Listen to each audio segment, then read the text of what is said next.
स्वागत है आप सभी का एक बार फिर से आपके अपने चैनल पे। आज की इस वीडियो में हम शुरू करने जा रहे हैं क्लास 12th का जो फर्स्ट चैप्टर है इलेक्ट्रिक चार्जेस एंड फील्ड्स। जो हमारा जो चैप्टर है इसकी जो ब्रांच है वो क्या है, इलेक्ट्रोस्टैटिक।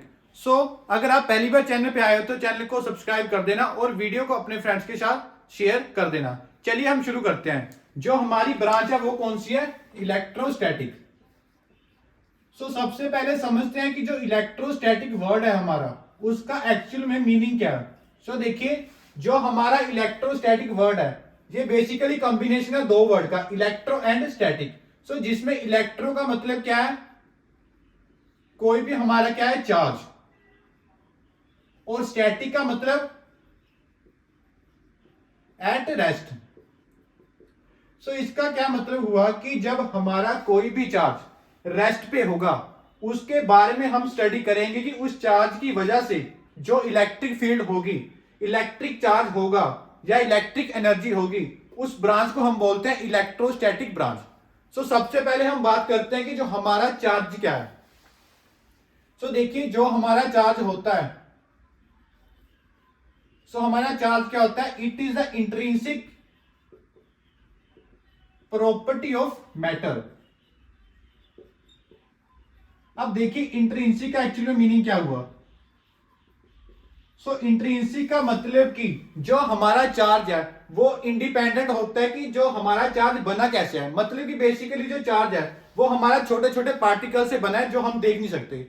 इसका मतलब कि जो चार्ज है उसके बारे में हम स्टडी कर ही नहीं सकते कि एक्चुअली में चार्ज बना कैसे है। जैसे मान लेते हैं कि हमारे पास जो मास होता है वो भी क्या होता है, इंट्रिंसिक प्रॉपर्टी। क्या मतलब कि जो हमारा मास है हमें उससे कोई मतलब नहीं कि जो हमारा एक्चुअली में मास है वो बना कैसे। इंट्रिंसिक का मतलब यही होता है कि जो हमारा चार्ज है हमें उससे कोई मतलब नहीं कि चार्ज बना कैसे है। बेसिकली देखिए, जो चार्ज है हमारा इसकी डिस्कवरी जो हमारे साइंटिस्ट थे बेंजामिन फ्रैंकलिन, उन्होंने चार्ज की हमारी स्टडी की थी। उन्होंने क्या बताया कि जो हमारे चार्जेस होते हैं वो दो तरह के होते हैं, positive charge and negative charge. तो उन्होंने क्या बताया कि जो हमारे चार्जेस हैं वो दो तरह के हैं, positive charge and negative charge. और जो हमारे दो लाइक चार्जेस हैं वो एक दूसरे को क्या करेंगे, रिपेल करेंगे, और दो अनलाइक चार्जेस एक दूसरे को क्या करेंगे, अट्रैक्ट करेंगे।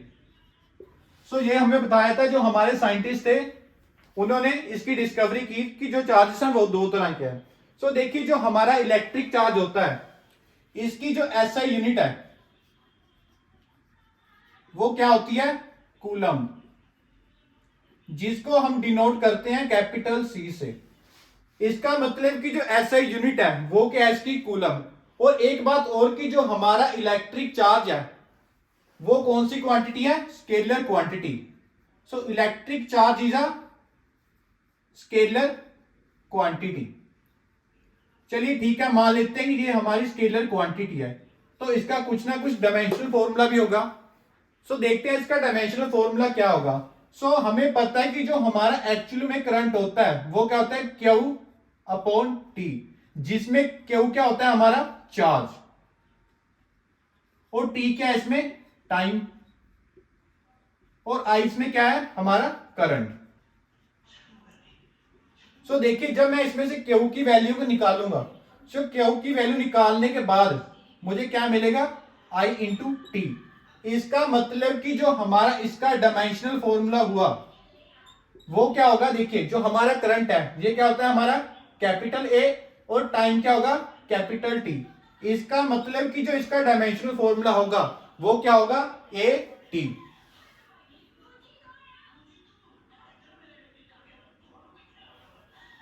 ये था चार्ज के बारे में कि हमारा चार्ज के एक्चुअल में ऐसे यूनिट क्या है, और ये कौन सी क्वांटिटी है, स्केलर क्वांटिटी। और हमने देखा कि इसका डायमेंशनल फॉर्मूला है वो क्या है, ए टी। अब देखिए, ये तो हमारा था चार्ज जो कि क्या है, इंट्रिंसिक प्रॉपर्टी है मैटर की, और मास भी क्या है, इंट्रिंसिक प्रॉपर्टी। अब हम बात करते हैं कि जो चार्ज और मास में हमारा डिफरेंस क्या है। देखिए, जो हमारा होता है चार्ज और दूसरा मेरे पास क्या है, मास। अगर मैं बात करूं चार्ज की, जो हमारा चार्ज होता है वो ऑलवेज क्या होगा, पॉजिटिव या होगा नेगेटिव। पर जो हमारा मास है वो हमेशा क्या होगा, पॉजिटिव, क्योंकि मास हमारा कभी भी नेगेटिव में हो ही नहीं सकता। So charge always positive and negative, और मास क्या होगा, हमेशा पॉजिटिव। सो देखिए जो हमारा मास होता है एक्चुअली में ये क्या करता है, स्पीड पे डिपेंड करता है। मतलब कि हमने पढ़ा कि m is equal to m naught upon under root 1 minus v square upon c square, जिसमें c क्या है, स्पीड ऑफ लाइट, v क्या है, हमारी वेलोसिटी जो हमारा ऑब्जेक्ट होगा, और इसमें m नोट क्या है, हमारा rest mass. m note is a rest mass of the object, और m इसमें क्या होगा, हमारा मास ऑफ द बॉडी।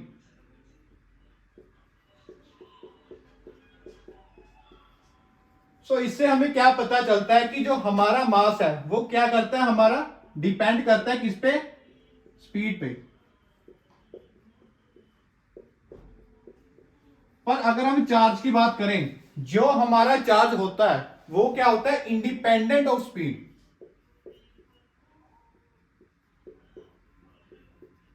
इसका क्या मतलब हुआ कि जो हमारा चार्ज है वो स्पीड पे डिपेंड करता ही नहीं, क्योंकि स्पीड जितनी मर्जी इंक्रीज हो चाहे कम हो, चार्ज के ऊपर उसकी वजह से कोई इफेक्ट हमारा नहीं होगा। इसका मतलब कि जो हमारा चार्ज है वो क्या है, इंडिपेंडेंट ऑफ स्पीड।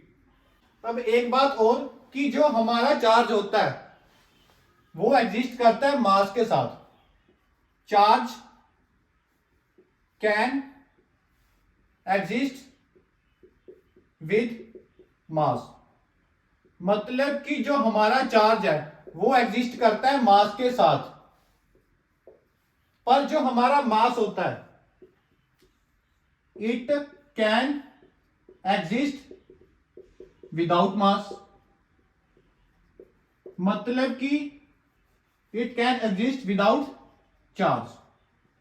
क्या मतलब हुआ कि जो हमारा मास है जरूरी नहीं है कि उसमें कोई ना कोई चार्ज होगा, हमारा जो मास है विदाउट चार्ज भी पॉसिबल है, पर जो हमारा चार्ज है वो विदाउट मास पॉसिबल नहीं है। इसका मतलब कि जिस बॉडी के ऊपर चार्ज होगा उसके ऊपर मास भी होगा ही होगा। अगर मैं बात करूं कि अगर मैंने मान लिया कि मेरे पास कोई मास है, उसमें कुछ ना कुछ चार्ज होगा। सो मान लेते हैं मेरे पास कोई ऑब्जेक्ट है, इसमें जो हमारा मास है वो कैपिटल M है। सो मैंने मान लिया कि इसके ऊपर जो पूरा चार्ज है वो हमारा M है। सो मुझे क्या बोला कि इस मास को डिस्ट्रीब्यूट करना है आधा आधा। सो मैंने क्या किया, इस मास को आधा आधा डिस्ट्रीब्यूट कर लिया यहां से। सो जैसे ही मैंने मास को डिस्ट्रीब्यूट किया, इसका मतलब कि जो इसमें चार्ज भी होगा वो भी हमारा क्या होगा, डिस्ट्रीब्यूट होगा। सो मान लिया कि इसमें जो हमारा मास पहले M था, उसके बाद जो मास हो गया वो हो गया M/2। सेम यहां पे भी क्या हो गया, M/2। इसका मतलब कि अगर इस पूरे में चार्ज था कैपिटल Q, सो उसके बाद हमारा जो चार्ज हो गया वो भी क्या हो गया, Q/2, Q/2। क्या मतलब कि जैसे मैं मास को डिस्ट्रीब्यूट करूंगा तो हमारा जो मास होगा वो भी क्या होगा, डिस्ट्रीब्यूट। मास को डिस्ट्रीब्यूट करने से जो हमारा चार्ज होगा वो भी क्या होगा, डिस्ट्रीब्यूट। इसका मतलब कि जैसे हमारा बॉडी का मास डिस्ट्रीब्यूट होगा, चार्ज भी डिस्ट्रीब्यूट होगा। और हम बोल सकते हैं कि जैसे हमारा बॉडी का चार्ज भी ट्रांसफर हो रहा है, मास भी क्या होगा, ट्रांसफर होगा। सो इसका मतलब कि जैसे चार्ज को सेपरेट करेंगे वैसे ही हमारा मास सेपरेट होगा। सो ये थी इसके बीच का डिफरेंस कि चार्ज और मास में हमारा डिफरेंस क्या है। उसके बाद हम देखते हैं इसकी प्रॉपर्टीज, कि जो हमारी चार्ज की प्रॉपर्टीज कौन कौन सी है।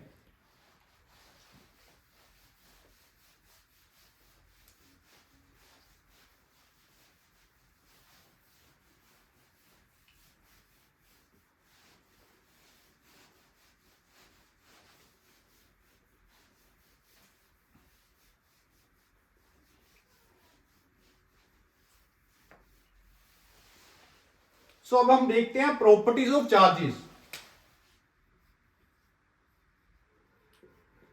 Properties of charges. सो जो हमारी प्रॉपर्टीज हैं चार्जेस की, वो डिफरेंट डिफरेंट प्रॉपर्टीज हैं। हम पहले स्टडी करते हैं जो हमारी फर्स्ट प्रॉपर्टी है, वो क्या हमारी, कंजर्वेटिव। सो कंजर्वेटिव का मतलब क्या हुआ कि जो हमारा चार्ज है, charge can neither be created nor be destroyed.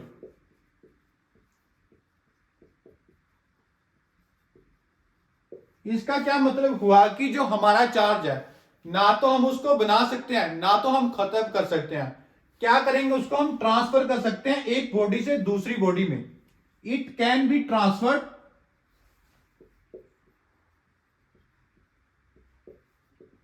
From one body to another. इसका क्या मतलब हुआ कि जो हमारा चार्ज होगा पूरी बॉडी में वो क्या होगा, constant. Total charge in an isolated system remains constant।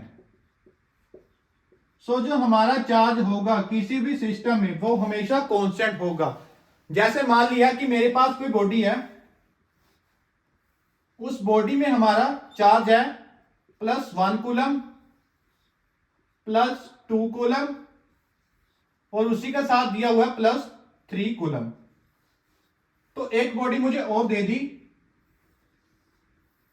और बोला कि इसमें भी हमारा कोई चार्ज है +1 कूलम और +4 कूलम, और बोला कि इसमें जो हमारा थर्ड चार्ज है वो बताओ कितना होगा। सो वो देखिए हम कैसे निकालेंगे। सो इसके साथ हम करेंगे कंपेयर, मतलब कि जो इसमें हमारा टोटल चार्ज है, मान लेते हैं जो हमारा ये चार्ज है वो कौन सा है, +1 कूलम, 2 कूलम और 3 कूलम।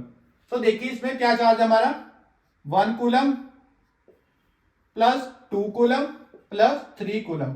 हम क्या करेंगे, इसको इक्वल रखेंगे इन तीन चार्जेस के, 1 कूलम +4 कूलम, और इसको मान लेता हूं मैं कोई चार्ज है क्यू, तो यहां पे लिख दिया मैंने क्यू।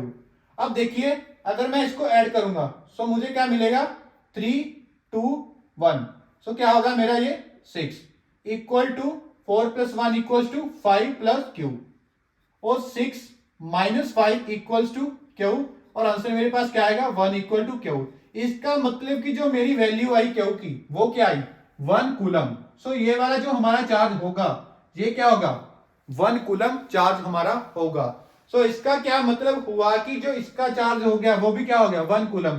सो आप देखिए जो हमारी दोनों बॉडीज हैं इसमें टोटल चार्ज कितना हो गया हमारा 6, और इसमें भी हमारा टोटल चार्ज क्या हो गया 6।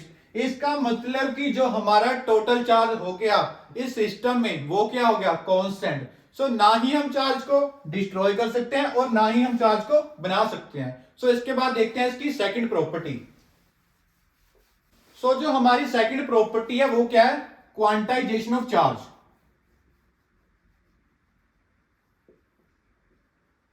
क्वांटाइजेशन ऑफ चार्ज,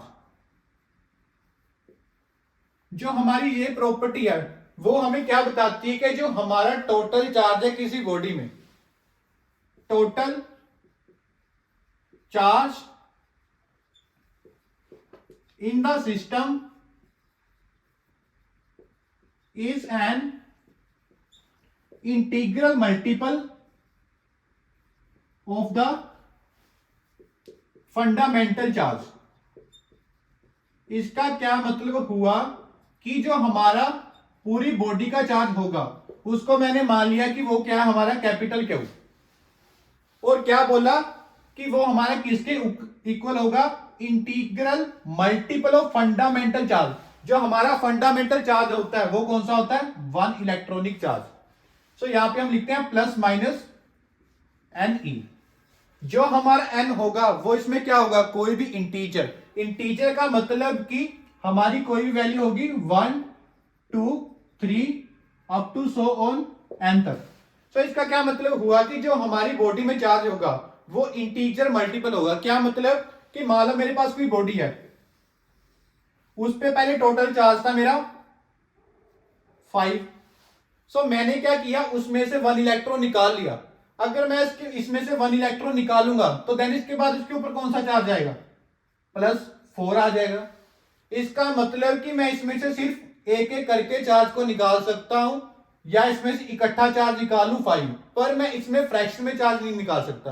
क्या मतलब कि अगर मुझे बोला कि इसमें से 2.5 चार्ज निकाल दो, या बोला कि 3/5 इसमें से चार्ज निकालो, वो पॉसिबल ही नहीं है, क्योंकि जो हमारा 2.5 या 5/3 जो हमारी फ्रैक्शन में चार्ज है उसको हम निकाल ही नहीं सकते। इसका मतलब कि अगर चार्ज होगा तो वो क्या होगा, इंटीजर मल्टीपल किसका, जो हमारा फंडामेंटल चार्ज होगा। सो बेसिकली देखिए, जो फंडामेंटल चार्ज है वन इलेक्ट्रॉनिक चार्ज, जो हमारा वन इलेक्ट्रॉनिक चार्ज होता है वो किसके इक्वल होता है, 1.6 इंटू 10⁻⁻19 कूलम। तो ये हमारा चार्ज होता है वन इलेक्ट्रॉन के ऊपर, क्या 1.6 इंटू 10⁻⁻19 कूलम, ये हमारा चार्ज है वन इलेक्ट्रॉन के ऊपर।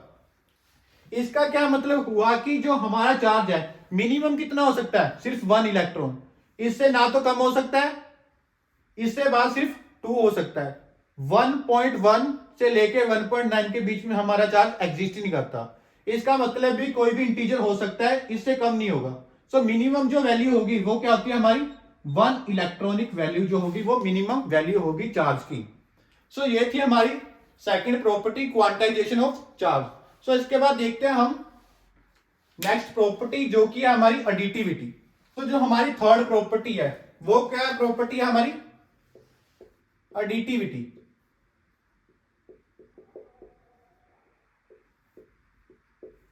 इसका क्या मतलब हुआ कि मान लीजिए मेरे पास कोई सिस्टम है।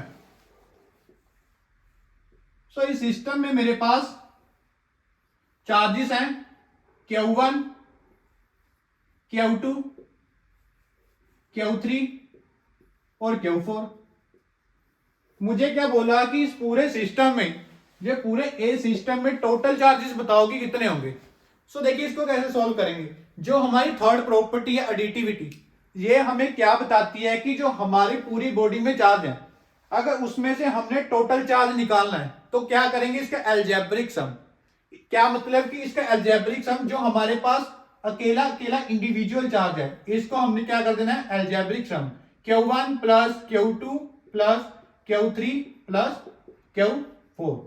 सो मैंने क्या किया कि टोटल चार्ज मान लेते हैं, इसमें कैपिटल Q है, सो मैं क्या करूंगा, निकालने के लिए इसका अलजेब्रिक सम कर दूंगा। सिमिलरली कोई और एग्जांपल ले लेते हैं। इसमें मान लीजिए मेरे पास कोई 2 चार्जेस हैं, प्लस 3 कूलम और प्लस 1 कूलम। तो मुझे क्या बोला कि इसमें से टोटल चार्ज निकालना है कि बताओ कितना होगा। वो कैसे निकालेंगे, इसका क्या कर देंगे, अलजेब्रिक सम। सो अलजेब्रिक सम मींस 3 + 1 = 4। तो क्या मतलब हुआ कि जो हमारी पूरी बॉडी में टोटल चार्ज होगा वो कितना होगा, 4 कूलम। सो ये मेरा क्या हो गया इसमें टोटल चार्ज। एक प्रॉपर्टी और होती है, वो कौन सी है, चार्ज इज इनवेरिएंट। ये प्रॉपर्टी हमें क्या बताती है कि जो हमारा चार्ज है हमारा स्पीड पे डिपेंड नहीं करेगा। मतलब कि स्पीड चाहे जो भी हो, हमारा चार्ज स्पीड पे डिपेंड करता ही नहीं। सो मतलब कि charge does not depend upon speed. So जो हमारा चार्ज है वो स्पीड पे डिपेंड करता ही नहीं। ये हमारी थी fourth property, charge is invariant. So उसके बाद हम देखते हैं मेथड्स ऑफ चार्जिंग, कि हमारे चार्जिंग के कौन कौन से मेथड हैं। सो अब हम देखते हैं मेथड्स ऑफ चार्जिंग।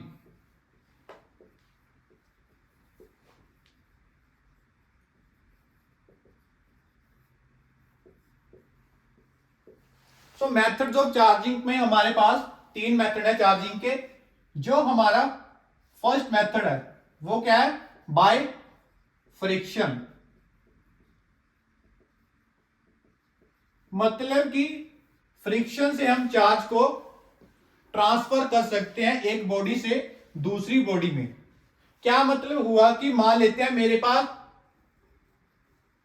ये क्लॉथ है सिलिक, तो मैंने क्या किया, इसको दूसरे क्लॉथ के साथ रब किया, तो रब करने से क्या होगा कि इसमें मान लेते हैं कोई चार्ज होगा मेरा इलेक्ट्रॉन। सो इलेक्ट्रॉन क्या करेंगे, इस बॉडी से इस बॉडी में क्या करेंगे, ट्रांसफर करेंगे। ट्रांसफर क्यों किए कि जब मैंने इस क्लॉथ को इस क्लॉथ के साथ रब किया, सो रब करने से क्या होगा कि जो इसमें एटम में फ्री इलेक्ट्रॉन होते हैं वो क्या करेंगे, ट्रांसफर करेंगे इससे यहां तक, मतलब B2A हमारे ट्रांसफर करेंगे। कहां से, B2A रब करने की वजह से हमारे ट्रांसफर करेंगे। सो इसको हम बोलते हैं method of charging by friction. So जो हमारा नेक्स्ट मेथड है वो क्या, बाय इंडक्शन।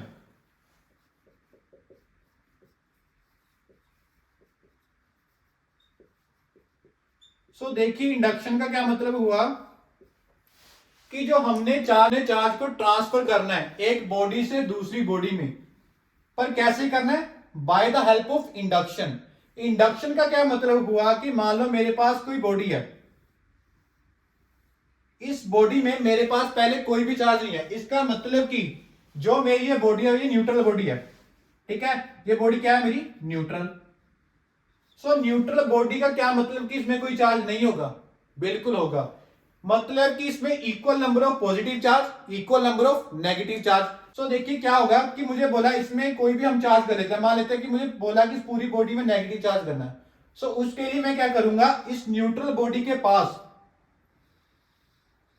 कोई पॉजिटिव बॉडी को लेके आऊंगा। सो जैसे ही मैं इसके पास कोई पॉजिटिव बॉडी लेके गया, जो इसमें मेरा पॉजिटिव चार्ज होगा वो दूसरी साइड क्या हो जाएगा, रिपेल हो जाएगा, क्योंकि दो लाइक चार्जेस क्या करते हैं, एक दूसरे को रिपेल करते हैं। सो इस पॉजिटिव चार्ज ने दूसरी साइड पॉजिटिव चार्ज को रिपेल किया, और यहां पे चार्ज कौन सा आ गया, फिर नेगेटिव चार्ज आ गया, क्योंकि जो न्यूट्रल बॉडी है उसमें equal number of positive charge होंगे, इक्वल नंबर ही नेगेटिव चार्ज होंगे। जैसे मैं पॉजिटिव चार्ज यहां पे लेके गया इस बी बॉडी में, सो क्या हुआ कि जो इसका नेगेटिव चार्ज है वो तो इस साइड हमारा अट्रैक्ट हो गया, और जो पॉजिटिव चार्ज है वो दूसरी साइड हमारा चला गया। अब देखिए, पर जो हमारी ये बॉडी है ये तो अभी चार्ज हुई नहीं, मतलब कि इसमें अभी भी ये हमारी बॉडी क्या है, न्यूट्रल है, क्योंकि इसमें नेगेटिव भी है पॉजिटिव भी है। सो उसके बाद हम क्या करते हैं, जो हमारी ये वाली बॉडी थी इसको मैं क्या कर देता हूं, ग्राउंड कर देता हूं। सो ग्राउंड करने से क्या होगा कि जो मेरा पॉजिटिव चार्ज होगा सारा वो क्या हो जाएगा, ग्राउंड हो जाएगा। पॉजिटिव चार्ज हो गया सारा ग्राउंड, और नेगेटिव चार्ज मेरा आ गया पूरी बॉडी में, क्योंकि जो हमारा पॉजिटिव चार्ज वो तो ग्राउंड हो गया, पॉजिटिव की वजह से ऊपर कौन सा चार्ज आ गया, इलेक्ट्रॉन, और इलेक्ट्रॉन के ऊपर चार्ज कौन सा होता है, नेगेटिव। इसका मतलब कि जो मेरी ये बॉडी है इसमें सारा कौन सा चार्ज आ गया, नेगेटिव चार्ज हमारा आ गया। सो ये जो हमारा मेथड है ये कौन सा मेथड है, बाय इंडक्शन। और जो हमारा लास्ट मेथड है वो हमारा कौन सा मेथड है, कंडक्शन। क्या मतलब हुआ कि हम क्या करेंगे, बॉडी को डायरेक्ट कॉन्टेक्ट में लेके आएंगे, कैसे, बाय कंडक्शन, बाय कंडक्शन। इसका क्या मतलब हुआ कि जो हमारा चार्ज होगा वो बॉडी में ट्रांसफर होगा, पर उन दो बॉडीज में कांटेक्ट होगा, वो कौन सा कांटेक्ट होगा, डायरेक्ट कांटेक्ट। मतलब कि मेरे पास कोई बॉडी है, इस बॉडी में मेरा पहले कोई चार्ज है ही नहीं, मतलब न्यूट्रल है, इसके साथ ही मैं कोई बॉडी लेके आया दूसरी। सो मैंने क्या किया, इसके साथ इसको कर दिया ज्वाइन। सो ज्वाइन करने से क्या हुआ कि इस बॉडी में मान लो मेरे पास कोई पहले चार्ज था, पॉजिटिव चार्ज था सारा। सो इस पॉजिटिव चार्ज ने क्या किया कि जो हम नेगेटिव चार्ज है इस बॉडी का उसको अपनी साइड अट्रैक्ट कर दिया। सो पॉजिटिव नेगेटिव ने अट्रैक्ट किया, इसका मतलब कि जो हमारा चार्ज हुआ नेगेटिव, वो नेगेटिव चार्ज हमारा इस साइड क्या हो गया, ट्रांसफर हुआ। सो इसको हम बोलते हैं बाय कंडक्शन। मतलब कि मैंने चार्ज को ट्रांसफर किया दूसरी बॉडी के डायरेक्ट कांटेक्ट में लेके। सो इस मेथड को हम बोलते हैं method of charging by conduction. So ये हमारे थे 3 मेथड जो हमने चार्जिंग के पढ़े। सो नेक्स्ट वीडियो में हम पढ़ेंगे जो हमारा कूलम्स लॉ है। सो उससे पहले वीडियो को लाइक करना और अपने फ्रेंड के साथ शेयर कर देना। सो मिलते हैं अगली वीडियो में।